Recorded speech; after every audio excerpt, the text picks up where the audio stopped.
My name is Corey Albright. Today I'm going to be explaining to you how to sort an array in ascending order. And let's begin. I prefer Eclipse, so I'll be using Eclipse Shortcuts. If you want to join this exercise, which the best way to learn is by doing, it's not by watching and then going to sleep and never having any proof of what you've done. So type along with me, pause the video regularly so that you can see the comments that I make. Let's begin. First, you want to open up a new package. We're going to call that package sorting array fun. I'm just going to say done. All right. Now in that package, I'm going to create a class. Now this is good form only for the simple fact is I don't want to show you extra stuff. I just want to create this for our little series we may make a little later on. But sort an array and ascending. You can call this whatever you want. It's not really that important. But for me, I like to name my stuff the things I'm actually dealing with. I don't like to create variables that have no meaning and create hell for the next guy that comes behind me. One thing that my coworkers and the people who I work with will commend me on is that I make things simple, but not so simple they become complicated. So here we go. All right, this is just an auto-generated comment line. I'm gonna go ahead and get rid of that. Alrighty. What we will be doing is first we will be trying to initialize an array. But it's gonna hold integers, and by it holding integers, it's going to need the values. Those values are going to be weird values like 13, a 54, a 60, a 33, a 20, a 1, a 4, a 2, a 5, a 6, a 9. Let me see if I can put a, did I put a 10 in there? A 10, and just to be funny, not Magic, I'm talking about Jordan, B23, all right? And then we're gonna do that. Now what this does is this creates the original array. So you may wanna pause and look at that real quick. That's how you create an array with values already in there. There are ways of doing it where you can make the values manually be put in, but for this exercise, we do not want to make anything extra complicated. Keep it simple, okay? All right, after we have done the above, then it's a matter of me shorthanding this because I really hate retyping the same thing over and over and over again, but at the same time, I want it to have meaningful value to this audience. So we're going to do int, okay, and we're going to say total, right, of elements, okay, and that's assigned by this length string. You may want to look up some of this stuff if you have a hard time with the vocabulary, but we're going to do original array dot length, okay, and then I'm going to put a semicolon afterwards. And what this does is this counts the amount of elements in this array. Sorry, I mean to cough so much, but that's what this does. It counts the amount of elements in this array. Okay, and once it counts all of them, it tells me what the total is. Okay. Okay, so you see I have total of elements. I'm going to capitalize that O because that kind of makes it unreadable to me. But if I see the word total and I see the word of and I see the word elements, I'm kind of like, oh, okay, it's the total of elements. Total elements of what? The array. Okay, we are working in this array, so some things, they don't need to be dumbed down too much. One thing about Eclipse is if I type sys out, hold on the control button, type spacebar, that's what I get. So that's one thing I like about Eclipse. I don't have to keep retyping that whole thing out. But anyways, just to see what it does, I'm going to do this. Now, I believe in unit testing. Unit testing is very important, especially when you're trying to make sure that your code is not breaking before you try to write the whole entire thing. So I'm just going to run this. Let's see what it does. Okay, 13. So it says we have 13 elements. Counts the amount of elements in this array, which should be 13. Okay, now I'm just going to do this real quick. I'm going to line that out. We really don't need that. Well, to make things simple, let me do that. So system out, the amount of elements in this array is space and then plus.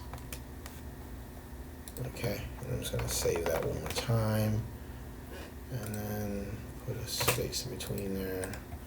I'm going to run this one more time, see what it says. The amount of elements in this array is 13. Perfect. Okay, so now that we know that there's 13 elements in this array, we know that this actual code needs to be executed 13 times. Okay. To do so, we're going to do what they call an outer loop. So we're going to try to create this outer loop. And then once we create this outer loop, what will happen is it'll continue to run back and forth. Now, it's going to be me. Ta-da! Yes, I'm Corey Albright. Okay. Now, once I have created my little unit test, that's what this is. It's a small little unit test. I'm going to write my for loop.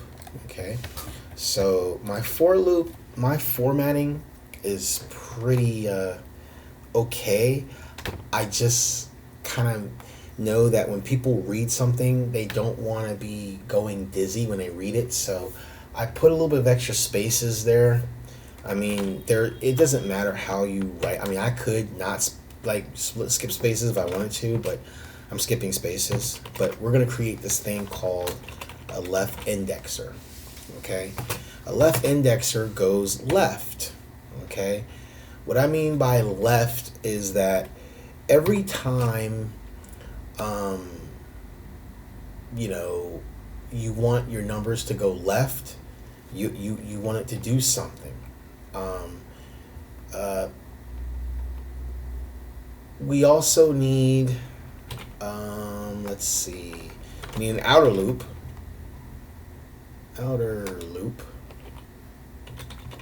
right? And that outer loop counter, I'm going to call it outer loop counter.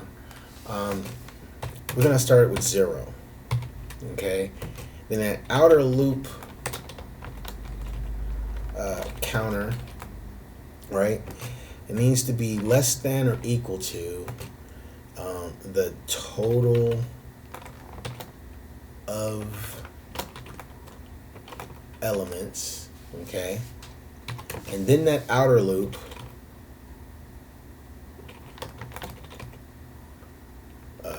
counter has got to keep adding to itself as it walks through the code. And we're just going to open that up there, okay? Gotta make it an int. There we go. Alright, so for int, because now remember we're assigning numbers to this, so there's got to be a data type called int. So the best explanation to that would be something on the lines of we need this to cycle the same amount of times as the total of elements. So basically we want this to execute that many times. Okay, now comes that inner for loop that we talked about earlier. So for, and I didn't forget this time, haha, left indexer. Now left indexer, and what that does is it basically tells the computer go left, and we're going to use this later on to essentially swap the values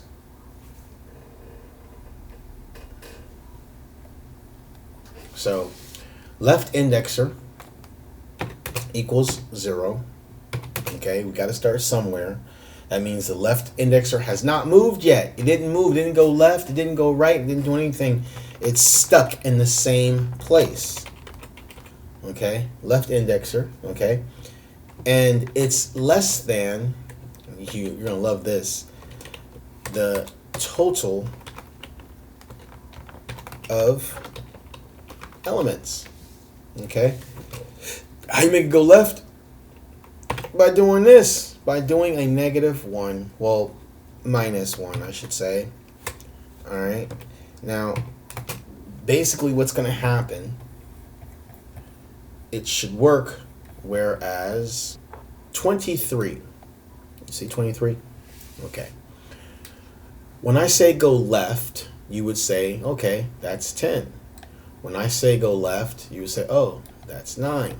When I say go left, you would say, oh, that's 6. When I say left, you would say, oh, 5. I say left again, oh, 2. Now, hopefully you're not going to make me repeat myself all the way through to these digits, but you pretty much get the point. We're going left one digit at a time. That's what that 1 means, okay? Once we go to the left, we then want to count off the times that we have went left so that we do not try to go out of bounds or exceed what is actually in there. So that's why we limit it with the actual total of elements. Okay, by doing that, we're limiting it so that it doesn't go haywire. It doesn't say, oh man, what are you doing?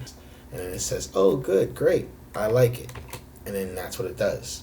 So for int left indexer equals 0, semicolon, left indexer is less than, okay, and then this is total of elements. See there, total of elements, total of elements, okay. And then it says -1, it's got a semicolon here, and then it says left indexer plus, and then it opens up to begin the actual start of the program, okay. This is like the good part. So what I'm going to do real quick is I'm just going to, alright, so here we go. We have this to go to the left. This does the action of moving the index to the left. So let's see. Okay, let me see if I can get this right. Ugh. Okay. So If we started at 13 and I said go left, there will be no more numbers, right? There's only 13 in there. But if I were to point to 20 and I said go left, that'd be 33 or 60. But how do you make it go right? I mean, it's just going to go left the whole entire time and then we're not going to have anything? Well, not necessarily. We can do a int and we can use our left indexer to define our right indexer. If we have a left indexer and it has a minus, then I would think that a right index would have a plus 1. And this will make the index go right. If I said plus 1 to 33, it would go to 20. Plus 1, it would go to 1. Plus 1, it would go to 4. Plus 1, it would go to 2. Plus 1, it would go to 5. Plus 1, it would go to 6. Plus 1, it would go to 9. Plus 1, it would go to 10. Plus 1, it would go to 23. And so on. Now you basically have your right index is the left index plus 1. Okay? Now, how am I going to store those values? So that's where this comes into place. Okay?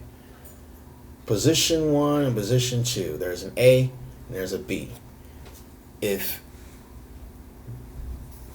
B is bigger than A, then something's wrong. I always want to have my A smaller and my B larger. And so to do that, what we need to do, a thing called an int position, and we're going to do int position A, and that's going to equal the original array, and it's going to be left indexer. Okay, that's the first step. And what this is going to do is it's going to store the output of each element that comes from the left pointer, aka left index. Okay? Then this one's going to go to int position B, and it's going to have the same characteristics, but we want it to go right. So we're going to do right indexer. Okay? And the ask here is that it's going to store the output of each element that comes from the right pointer, aka right index. Okay? Now, this is where all the decision comes into place, aka they call it the control flow. Okay? Control flow, aka decision maker. If position B is less than position A, please swap them. All right, so how we're going to do that? We're going to do it like this. We're going to say if position B is less than position A, okay, we're going to start the control flow, and we are going to change them. Well, we should say swap them. Let's not say change them. Control, and we are going to swap B with A. Okay? But this doesn't know that yet, so we're just going to say control flow. That's what we're going to call it first. And the control flow, its main purpose is to start somewhere. So if this condition meets this, then the original array left indexer equals position B, okay, then swap them and make position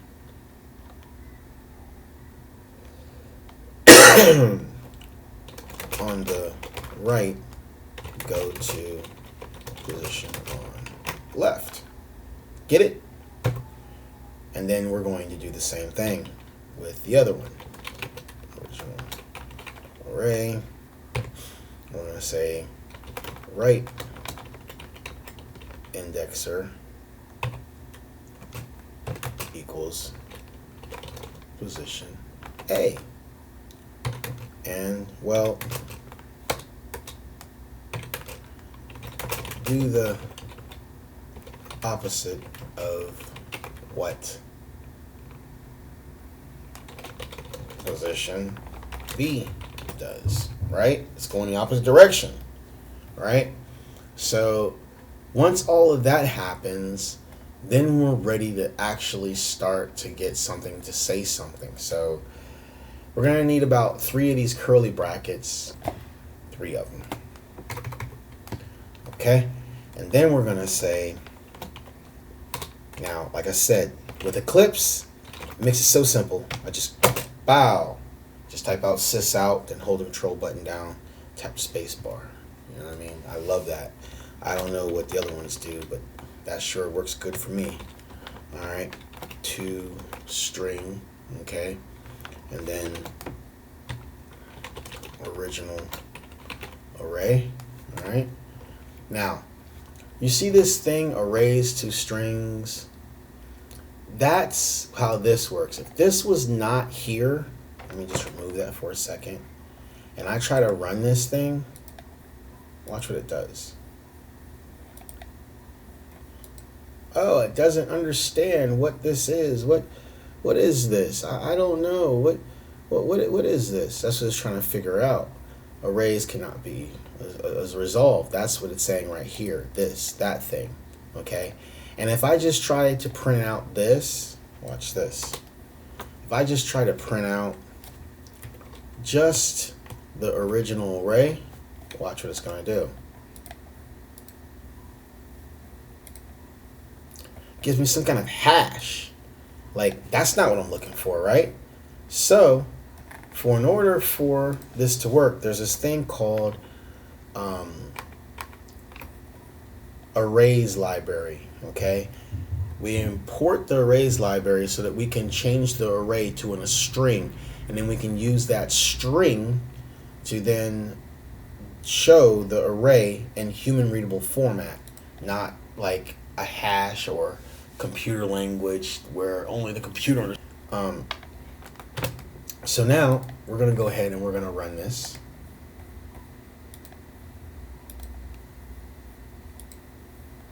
And there we go. 1, 2, 4, 5, 6, 9, 10, 13. They all look like they're all in order. Once again, my name is Corey Albright. I am grateful for my health. and good people as yourself who want to learn. So thank you again for watching.